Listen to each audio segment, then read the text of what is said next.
देखो पतंग कौन कौन सी लाया तो कैमरा मैन के पास आ जाओ।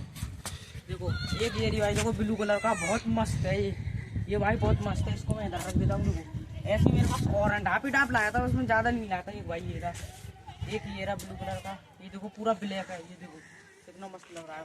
और देखो एक ये रहा, ये ब्लैक और रेड है। और देखो ये पूरा ब्लैक है ऐसे भाई। देखो बहुत सारे हैं, देखो बहुत सारे हैं। और देखो इनमें से भी लाया था भाई मैं, इनमें से भी लाया था। देखो बहुत कर करे ढापे मारियो। ये पतंग सारे बंदों को काट दूंगा। ये मैंने ध्यान दी। और ये भाई देखो ये भाई मस्त ढाप। ये देखो ये पूरा ब्लैक है, उससे बड़ा है ये मैंने यहाँ रख दी। देखो ये रहा एक, ये भी बहुत कर रहा है। और देखो एक ये रहा भाई, ये भाई एक ही था उसके पास, फिर मैं ये वाला ले आया। और भाई एक ही ये रहा यार, उसके पास सारी पतंग थी, जो भी बस सारी पतंग ले आया मैं। तो यार ये ब्लॉग कैसा लगा आपको? मेरे ख्याल से तो अच्छा ही लगा होगा।